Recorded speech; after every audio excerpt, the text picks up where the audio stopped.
very good day to you. It's just wonderful to be with you again. You're sitting there and you're asking me a question. Angus, how can I hear the voice of God? Well, I want to tell you the truth. I haven't heard his voice audibly, but oh, ladies and gentlemen, I've heard his voice many times in the quietness, in that still small voice in my heart, many times. But it takes time. I'm sitting in the chapel. It's absolutely peaceful. We're in the chapel because it's raining outside. And I want to tell you, it's the still small voice that you need to be listening for. Sometimes you go to a big meeting, and I love those meetings. That's where I love to speak.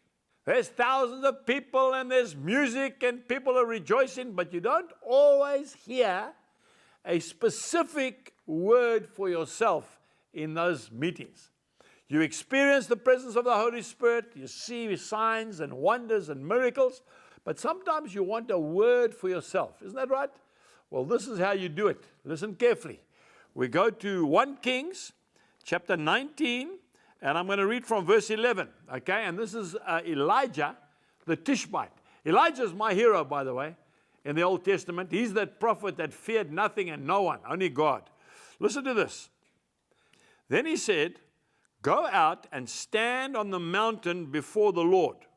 And behold, the Lord passed by. And a great and strong wind," this must have been some wind, folks, "tore into the mountains and broke the rocks into pieces before the Lord. But the Lord was not in the wind.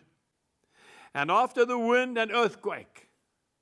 But the Lord was not in the earthquake. And after the earthquake, a fire. But the Lord was not in the fire. And after the fire, a still small voice. And so it was when Elijah heard it, that he wrapped his face in his mantle, and he went out and he stood in the entrance of the cave, and suddenly a voice came to him saying, "What are you doing here, Elijah?" That's how you hear the still small voice of the Lord. You've got to be prepared to wait. You've got to be prepared to hear. And it's not in the noise, folks. It's in the quietness. Psalm 46, verse 10. "Be still and know that I am God." Folks, I want to say to you today that he's not in the wind. He's not in the earthquake. He's not in the fire. He's a delicate, whispering voice. Words must be sweet when we speak them, because sometimes we might have to eat them. Isn't that right? I heard an old cowboy saying like this: "It's very easy to take a cat out of a bag, but it's not so easy to put that cat back into the bag." In fact, you can't, can you? The same thing with a pillow that's full of down, full of feathers.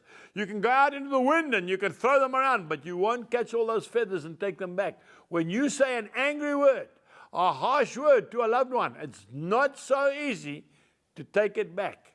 There's an old English saying, "Sticks and stones will break my bones, but words will never harm me." I want to tell you it's the other way around. Your bones can mend, but when a harsh word has been spoken, unless God sets you free, it can actually sink a person. We need to listen to the still small voice of Jesus, and he will tell us what to say to our loved ones. He will tell us what we need to say to the unbeliever. He will tell us how to conduct ourselves in public. The still small voice. Now, this word is specifically for me because I've got a loud voice, and I tend to put my foot in it all the time. We need to start to think more carefully. We need to start to speak more slowly, and we need to make every word we speak count. Remember, it's not what you say, it's who you are that changes lives. Until next time, goodbye. We trust that you have been blessed by today's message. For more information, please visit angusbuchan.com.